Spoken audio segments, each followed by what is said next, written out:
ನಮಸ್ಕಾರ ವೀಕ್ಷಕರೇ, ನೀವು ನೋಡ್ತಾ ಇದ್ದೀರಾ ಅಶ್ವಮೇಧ. ನಾನು ಅಶ್ವತ್ಥವಿತ್ತು. ವೀಕ್ಷಕರೇ, ದಯವಿಟ್ಟು ದರ್ಶನ್ ಅಭಿಮಾನಿಗಳು ಸ್ವಲ್ಪ ತಾಳ್ಮೆಯಿಂದ ಪೂರ್ತಿ ಈ ವಿಡಿಯೋ ನೋಡಿದ್ಮೇಲೆ ನೀವು ಕಮೆಂಟ್ ಹಾಕಿ. ವಿಡಿಯೋ ನೋಡೋ ಮುಂಚಿತವಾಗಿ ನೀವು ಕಮೆಂಟ್ ಹಾಕ್ಬಿಟ್ರೆ ಶಿವ ನಿಮ್ಮ ಕಮೆಂಟನ್ನು ನಾನು ಕೇಳಲಾರೆ, ನೋಡಲಾರೆ. ವೀಕ್ಷಕರೇ, ನಿನ್ನೆ ಒಂದು ಇನ್ಸ್ಟಾಗ್ರಾಮಲ್ಲಿ ವಿಡಿಯೋ ಮಾಡಿ ಹಾಕಿದ್ದೆ. ಪೊಲೀಸ್ ಒಬ್ಬರು ದರ್ಶನ್ ಅಭಿಮಾನಿಗೆ ಕಪಾಳಕ್ಕೆ ಸೇರಿಸೋ ಒಂದು ಬಿಡ್ತಾರೆ. ಆಗ ನಾನು ಅಲ್ಲಿ ಹೇಳಿದ್ದೆ, ಕಷ್ಟಪಟ್ಟು ಹಗಲು ರಾತ್ರಿ ಓದಿ IPS IAS ಪಾಸ್ ಮಾಡಿ ಬಂದಿರ್ತಾವವು.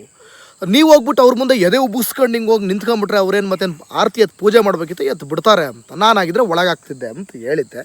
ಅದಕ್ಕೊಂದಷ್ಟು ಜನ ಫ್ಯಾನ್ಸು, ಬ್ರದರ್ ನೀವು ಈ ಥರ ಮಾತಾಡ್ತೀರ ಅಂತ ಅಂದ್ಕೊಂಡಿರಲಿಲ್ಲ, ಬ್ರದರ್ ನೀವು ಒಂದೊಂದು ಟೈಮಿಗೆ ಒಂದೊಂದು ಥರ ಮಾತಾಡ್ತೀರಿ, ಬ್ರದರ್ ಇನ್ನೊಂದು ಟೈಮಿಗೆ ಇನ್ನೊಂದು ಥರ ಮಾತಾಡ್ತೀರಿ. ಗುರು, ನೀಟಾಗಿ ಹೇಳ್ಬಿಡ್ತೀನಿ, ಕೇಳಿಸ್ಕೋಗ್ರಿ. ನೀಟಾಗಿ ಹೇಳ್ಬಿಡ್ತೀನಿ, ಕೇಳಿಸ್ಕೊಳ್ಳಿ. ಆವತ್ತು ಸಿದ್ದರಾಮಯ್ಯನವರು ಇದೇ ಸಿದ್ದರಾಮಯ್ಯನವರು ವೇದಿಕೆ ಮೇಲೆ ಪೊಲೀಸ್ನವರೊಬ್ಬರಿಗೆ ಕೈ ಮಾಡಿ ಕರೆದಾಗ, ಹೊಡಿಲಿಕ್ಕೆ ಹೋದಾಗ ಇದೇ ದರ್ಶನ್ ಅಭಿಮಾನಿಗಳು, ಯಾರು ಹೇಳಿ, ಇದೇ ದರ್ಶನ್ ಅಭಿಮಾನಿಗಳು ಸಿದ್ದರಾಮಯ್ಯನವರನ್ನು ನೀವು ಚಾರ್ಜ್ ಮಾಡಿದ್ರಿ. ಅವತ್ತು ನಾವು ಸಿದ್ದರಾಮಯ್ಯನವ್ರಿಗೆ ಬೈದಿದ್ವಿ ಬಿಡಿ, ಅದು ಬೇರೆ ಪ್ರಶ್ನೆ. ನಮ್ಮದು ಬಿಡಿ, ನಾವು ಜರ್ನಲಿಸ್ಟ್, ನಾವು ನೋಡ್ತೀವಿ ಅಲ್ಲಿ ತೂಕ ವ್ಯಾಲ್ಯೂ ನೋಡಿ ಯಾರಿಗೆ ಗೌರವ ಕೊಡಬೇಕಂತ ನಮಗೆ ಗೊತ್ತು. ಇನ್ಕ್ಲೂಡಿಂಗ್ ಸಿದ್ದರಾಮಯ್ಯ 5 ವರ್ಷ ಆಳ್ವಿಕೆ ನಡೆಸೋರು ಅಷ್ಟೇ ರೀ, ಅವ್ರದ್ದು ಬದುಕೆ 5 ವರ್ಷ. ಅವರು ಕೂಡ ಪೊಲೀಸ್ನವರಿಗೆ ರೆಸ್ಪೆಕ್ಟ್ ಕೊಡಬೇಕು, ಯಾಕಂದರೆ ಅವರು 30 ವರ್ಷ ಆಳ್ವಿಕೆ ನಡೆಸೋರು. ಇವರು 5 ವರ್ಷ, ಅವರು ಡಿಗ್ರಿ ತೊಗೊಂಡು ಪದವಿ ತೊಗೊಂಡು ಬಂದಿರೋರು. ಇವರು 8ನೇ ಕ್ಲಾಸ್ 9ನೇ ಕ್ಲಾಸ್ ರಾಜಕಾರಣಿಗಳು ಫೇಲ್ ಆಗಿರ್ತಾರೆ. ಹಂಗಂತ ಸಿದ್ದರಾಮಯ್ಯ 8ನೇ ಕ್ಲಾಸ್ 9ನೇ ಕ್ಲಾಸ್ ಅಲ್ಲ, ಅವರು ಲಾ ಸ್ಟೂಡೆಂಟ್ ಇದ್ದಾರೆ. ಹೇಳ್ತಾ ಇರೋದು, ಎಷ್ಟೋ ರಾಜಕಾರಣಿಗಳು ಬರೀ 8ನೇ ಕ್ಲಾಸಿಗೆ ಫೇಲ್ ಆಗಿ ಬಂದು ರಾಜಕಾರಣ ಮಾಡ್ತಾ ಇಲ್ವಾ? ಸೊ ನೀವು ಯಾಕೆ ಎಲ್ಲದರಲ್ಲೂ ಕೂಡ ಬೆಣ್ಣೆಲಿ ಕೂದಲೇ ತೆಗೆಯೋದು ಈಸಿಯಾಗಿ, ಅಂದರೆ ತಪ್ಪು ಹುಡ್ಕೋದು ಅಷ್ಟು ಈಸಿಯಾಗಿ? ನಾನು ಏನು ಹೇಳಿದೆ, ಪೊಲೀಸ್ನವ್ರಿಗೆ ಅವ್ರದ್ದೇ ಆದಂಥ ವ್ಯಾಲ್ಯೂ ಇದೆ. ಮೊದಲಿಗೆ ಒಳ್ಳೆ ಮಾತಲ್ಲಿ ಹೇಳಿರ್ತಾರೆ, ಏಕಾಏಕಿ ಬಂದು ಯಾರೂ ಹೊಡೆದಿರಲ್ಲ. ಒಳ್ಳೆ ಮಾತಲ್ಲಿ ಹೇಳಿದಾಗ ಕೇಳಬೇಕು. ಎದೆ ಉಬ್ಬಿಸ್ಕೊಂಡು ಏನು ಅಂತ ಹಿಂಗೆ ಕೈ ತೋರಿಸ್ಕೊಂಡು ನಿಂತಾಗ ಪೊಲೀಸ್ ಅಲ್ಲ, ಎದುರುಗಡೆ ಇನ್ಯಾರೋ ವ್ಯಕ್ತಿ ಇದ್ದಿದ್ರು ಅವನಿಗೂ ಕೋಪ ಬರ್ತಾಯಿತ್ತು, ಟ್ರಿಗರ್ ಆಗ್ತಾಯಿತ್ತು. ಪ್ರತಿಯೊಬ್ಬ ಮನುಷ್ಯನಿಗೂ ಕೂಡ ಎಮೋಷನ್ಸ್ ಅನ್ನೋದು ಇದೆ. ಆ ಎಮೋಷನ್ಸ್ ವಿರುದ್ಧ ಆ ವ್ಯಕ್ತಿ ಹೋದಾಗ ಎತ್ತಿ ಬಿಟ್ಟಿದ್ದಾರೆ. ಅದು ಕೂಡ ಪೊಲೀಸು. ಎಸ್, ಈ ಕೂಡಲೇ ಆ ಪೊಲೀಸ್ನವರ ಮೇಲೆ ನೀವು ಕೇಸ್ ಹಾಕಿದ್ರೆ ಆ ಪೊಲೀಸ್ನನ್ನು ತಗೊಂಡೋಗಿ ಒಳಗಡೆ ಹಾಕಿಸ್ಬೋದು. ಯಾಕಂದರೆ ಅಷ್ಟು ಈಸಿಯಾಗಿ ಒಬ್ಬ ವ್ಯಕ್ತಿ ಮೇಲೆ ಕೈ ಮಾಡುವಂಥ ಅಧಿಕಾರ ಇಲ್ಲ.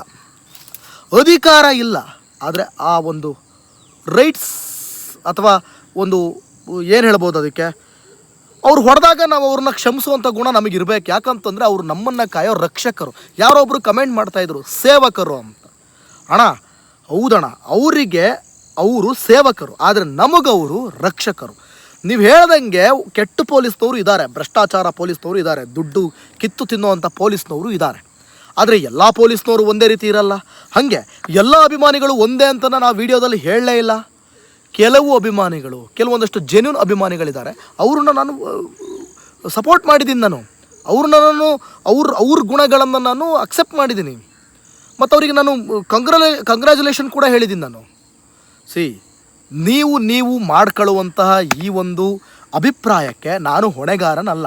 ನಾನು ಹೇಳಿದ್ದೀನಿ, ಪೊಲೀಸ್ ಅಂತಂದ ಮೇಲೆ ಅವರಿಗೆ ಅವರದ್ದೇ ಆದಂಥ ಸಮಾಜದಲ್ಲಿ ಒಂದು ಅಸ್ತಿತ್ವ ಇದೆ.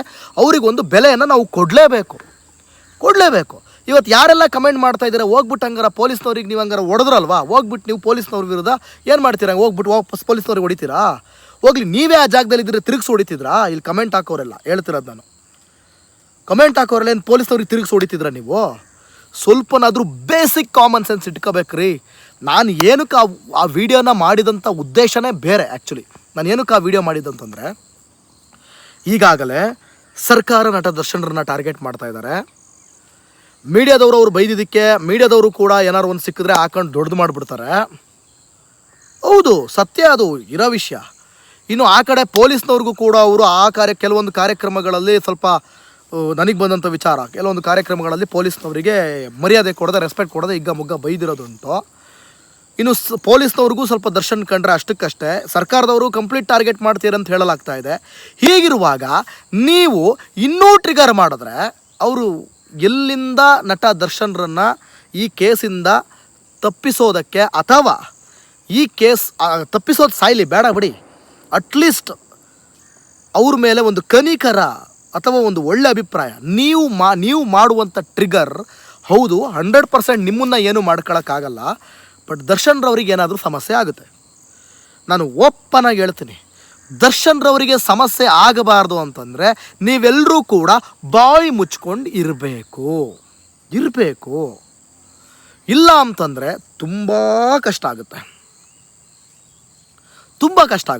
ನಿಜವಾಗ್ಲೂ ಕಷ್ಟ ಆಗುತ್ತೆ. ನಾನು ಹೇಳಿದ್ದೀನಿ, ನಾನು ಹೇಳಿದ್ನೂ ಕೂಡ ನೀವು ಹೋಗಲ್ಲ ಜೈ ಡಿ ಬಾಸ್ ನೀನು ಯಾವನಲ್ಲ ಅಂತ ನೀವೇನಾದರೂ ಅದನ್ನು ಇಗ್ನೋರ್ ಮಾಡಿ ನಿಮ್ಮ ಆಡಿದ್ದೇ ಆಟ ನಿಮ್ಮ ಮಾಡಿದ್ದೇ ಮಾಟ ಅಂದ್ಕೊಂಡು ಹೋದರೆ ಗ್ಯಾರಂಟಿ ಗುರು ನೀವು ನಟ ದರ್ಶನ್ರನ್ನು ಆಚೆ ಕಡೆ ನೋಡೋದು ಕಷ್ಟ ಇದೆ. ಅಂದರೆ ಮೀನ್ಸ್ ರಿಲೀಸ್ ಆಗೋದು ಅಷ್ಟು ಬೇಗ ಅಂತೂ ರಿಲೀಸ್ ಆಗಲ್ಲ. ಇನ್ನೊಂದಷ್ಟು ದಿನ ಸತಾಯಿಸ್ತಾರೆ, ಇನ್ನೊಂದಷ್ಟು ದಿನ ಒಳಗೆ ಕೂರಿಸ್ತಾರೆ, ಇನ್ನೊಂದಷ್ಟು ಕೇಸನ್ನು ಮುಂದಕ್ಕೆ ತಗೊಂಡು ಹೋಗ್ತಾರೆ, ಮತ್ತೇನೋ ಅಲ್ಯಾವುದೋ ಇನ್ನೊಂದೇನೋ ಕ್ರಿಯೇಟ್ ಮಾಡ್ತಾರೆ. ಇವೆಲ್ಲ ಬೇಕಾ? ನಿಮ್ಮ ದರ್ಶನ್ರನ್ನು ನೀವು ಆದಷ್ಟು ಬೇಗ ಹೊರಗಡೆ ನೋಡೋದಕ್ಕೆ ನೀವು ಬಯಸ್ತೀರಿ ಅಂತಂದರೆ, ಲೈಕ್ ಮಾಡ್ತೀರಿ ನಿಮ್ಮ ದರ್ಶನ್ರನ್ನ ಆಚೆಗಡೆ ನೋಡೋದನ್ನು ಅಂತ ನೀವೇನಾದರೂ ನೀವು ಆಸೆ ಕನಸುಗಳನ್ನೇನಾದರೂ ಇಟ್ಕೊಂಡಿದ್ರೆ, ಶಟ್ ಯುವರ್ ಮೌತ್, ಸೈಲೆಂಟಾಗಿರಿ ಪ್ಲೀಸ್, ಸೈಲೆಂಟಾಗಿರಿ. ನೀವು ಸೈಲೆಂಟಾಗಿದ್ದಷ್ಟು ಒಳ್ಳೆಯದು. ನೀವು ಏನ್ರಿ ಮೀಡಿಯಾ ಅಂತ ಮೀಡಿಯಾದವ್ರನ್ನ ಟ್ರಿಗರ್ ಮಾಡ್ತೀರಾ, ಪೊಲೀಸ್ನವ್ರ ಎದುರುಗಡೆ ಎದೆ ಒಬ್ಬಿಸ್ಕೊಂಡು ನಿಂತ್ಕೊಂಡು ಪೊಲೀಸವ್ರನ್ನ ಟ್ರಿಗರ್ ಮಾಡ್ತೀರಾ. ನಾಳೆ ದಿನ ಪೊಲೀಸ್ನವ್ರಿಗೆ ಏನಾದರೂ ನೀವು ಆಯಿತು ಪೊಲೀಸ್ನವ್ರು ಹೊಡೆದ್ರು ಅಂದ್ಬಿಟ್ಟು ಪೊಲೀಸ್ನವ್ರ ಮೇಲೆ ಕೇಸ್ ಆಯಿತು, ಆ ವ್ಯಕ್ತಿ ಮೇಲೆ, ಆ ಪೊಲೀಸ್ ಇನ್ಸ್ಪೆಕ್ಟರ್ ಮೇಲೆ ಕೇಸ್ ಆಯಿತು ಅಂತ ಇಟ್ಕೊಳ್ಳೋಣ. ಆಗ ಎಲ್ಲ ಪೊಲೀಸ್ನವ್ರಿಗೂ ಕೂಡ ದರ್ಶನ್ ಟಾರ್ಗೆಟ್ ಆಗ್ತಾರೆ. ನೀವು ಯಾರು ಟಾರ್ಗೆಟ್ ಆಗಲ್ಲ, ದರ್ಶನ್ ಅವರು ಟಾರ್ಗೆಟ್ ಆಗ್ತಾರೆ. ಎಲ್ಲೇ ಅವರು ಬಚಾವಾಗೋ ಮೂಮೆಂಟ್ ಇದ್ರು ತಗಲಾಕ್ಸ್ಬಿಡ್ತಾರೆ. ಪೊಲೀಸ್ನವ್ರು ಅಂದರೆ ನೀವೇನು ಅಷ್ಟೊಂದು ಈಸಿ ಅಂತ ಅನ್ಸ್ಕೊಂಡಿದ್ದೀರಾ? ಒಂದು ಸಲ ಸಿಕ್ಕಾಕೊಂಡು ನೋಡಿ ನಿಮಗೆ ಗೊತ್ತಾಗುತ್ತೆ ಪೊಲೀಸ್ ಅಂದರೆ ಏನು ಅಂತ ತೋರಿಸ್ತಾರೆ. ಹೌದು, ಪೊಲೀಸ್ನವರಲ್ಲೂ ಕೂಡ ಕಳ್ಳರಿದ್ದಾರೆ, ನಾನು ಇಲ್ಲ ಅಂತ ಹೇಳ್ತಿಲ್ಲ. ಅಂಥವ್ರ ವಿರುದ್ಧ ನಾನು ಮಾತಾಡ್ತೀನಿ. ಸಿಕ್ಕಾಕೊಂಡಾಗಂತೂ ನಾನು ಬಿಡಲ್ಲ. ನಾನು ಈ ಹಿಂದೆನೂ ಬಿಟ್ಟಿಲ್ಲ. ಆಯಿತಾ? ಬಿಟ್ಟಿಲ್ಲ ನಾನು. ಯಾಕೆ ಇದೇ ಧರ್ಮಸ್ಥಳದ ವಿಚಾರವಾಗಿ ಪೊಲೀಸ್ನವರ ಒಂದಷ್ಟು ಲೂಪೋಲ್ಸ್ಗಳನ್ನು ಎತ್ತಿ ಹಿಡಿದು ನಾನು ಮಾತಾಡಿದ್ದೀನಿ. ಇದೇ ಧರ್ಮಸ್ಥಳ ಸೌಜನ್ಯ ಕೇಸ್ ವಿಚಾರವಾಗಿ ಪೊಲೀಸ್ನವರ ಲೂಪೋಲ್ಸ್ಗಳ ಬಗ್ಗೆ ವಾಂಚಿದ್ದೀನಿ ನಾನು. ಹೆಂಗೆ ನೀವು ಡಿಸೈಡ್ ಆಗ್ತಾ ಇದ್ದೀರಾ? ನಾನು ನಿಮಗೆ ಇದನ್ನು ವಾರ್ನಿಂಗ್ ಅಂತನಾರು ಅಂದ್ಕೊಳ್ಳಿ, ಅಥವಾ ಬುದ್ಧಿ ಹೇಳ್ತಾ ಇದ್ದೀನಿ ಅಂತನಾರು ಅಂದ್ಕೊಳ್ಳಿ, ಅಥವಾ ನೀನು ಯಾವನ್ ಗುರು ಹೇಳೋಕ್ಕೆ ಅಂತ ಅಂದ್ಕೊಂಡು ನೀವು ಏನಾದರೂ ಮಾಡ್ಕೊಳ್ಳಿ ಗುರು. ಎಂಡ್ ಆಫ್ ದಿ ಡೇ ಏನಾದ್ರು ಮಾಡ್ಕೊಳ್ಳಿ. ಯಾರೋ ಆಗ್ತೀರಿ ಏನಪ್ಪ ಏನು ಮಾಡ್ತಿದ್ಯಾ ಅಂತ, ಬರೀ ದರ್ಶನ್ ಸುದ್ದಿ ಮಾಡ್ತಿದ್ಯಾ ಗುರು. ಎಲ್ಲ ಥರ ಸುದ್ದಿನೂ ಮಾಡ್ತಾಯಿದ್ದೀನಿ. ನೀವು ನೋಡ್ತಾ ಇರೋದು ದರ್ಶನ್ ಸುದ್ದಿ, ಅರ್ಥವಾಯ್ತಾ? ನೀವು ನೋಡ್ತಾ ಇರೋದು ದರ್ಶನ್ ಸುದ್ದಿ. ಸೊ ಇನ್ನು ಪ್ರತಿಯೊಂದು ಕೂಡ ಇನ್ನೆಲ್ಲವೂ ಕೂಡ ನಿಮಗೆ ಬಿಟ್ಟಿದ್ದು ಕಣ್ರಪ್ಪ. ನಾನೇನು ಹೇಳಲ್ಲ ಇನ್ಮೇಲೆ. ನಾನು ಈ ವಿಚಾರಕ್ಕೆ ನಾನು ಏನು ದರ್ಶನ್ ಅವ್ರ ಸುದ್ದಿ ಏನು ಕೋರ್ಟ್ ವಿಚಾರ ಏನಿದೆ ಅಷ್ಟು ಮಾತ್ರ ಮಾತಾಡ್ತೀನಿ. ಆಮೇಲೆ ಸಿನಿಮಾ ವಿಚಾರ ಬಂದಾಗ ಸಿನಿಮಾ ಚೆನ್ನಾಗಿದ್ದರೆ ಚೆನ್ನಾಗಿದೆ ಅಂತ ಹೇಳ್ತೀನಿ, ಚೆನ್ನಾಗಿಲ್ಲ ಅಂದರೆ ಚೆನ್ನಾಗಿಲ್ಲ ಅಂತ ಹೇಳ್ತೀನಿ. ಬಿಫೋರ್ ರಿಲೀಸ್ ಏನು ಪ್ರಮೋಟ್ ಮಾಡಬೇಕೋ ನಾನು ಮಾಡ್ತೀನಿ. ನಟ ದರ್ಶನ್ ಒಬ್ಬ ಸಿನಿಮಾ ಪ್ರೇಮಿಯಾಗಿ ಏನು ಮಾಡಬೇಕು ನಾನು ಮಾಡ್ತೀನಿ. ಅದನ್ನು ಬಿಟ್ಟು ನೀವು ಮಾಡೋವಂಥ ಒಂದಷ್ಟು ಈ ಹಲ್ಕಟ್ಟು ಕೆಲಸಗಳನ್ನು ಎಲ್ಲರೂ ಅಲ್ಲ ಗುರು, ಕೆಲವರೇ ಮಾಡ್ತಾ ಇರೋದು. ಇದು ದರ್ಶನ್ಗೆ ಕೆಟ್ಟ ಹೆಸರು ತರಬೇಕು ಅಂತಲೇ ಮಾಡ್ತಾ ಇರುವಂಥ ಒಂದಷ್ಟು ಕಾಂಜಿ ಪಿಂಜಿಗಳ ವಿರುದ್ಧ ನಾನು ಅವತ್ತು ಇನ್ಸ್ಟಾಗ್ರಾಮಲ್ಲಿ ಮಾತಾಡಿದ್ದು.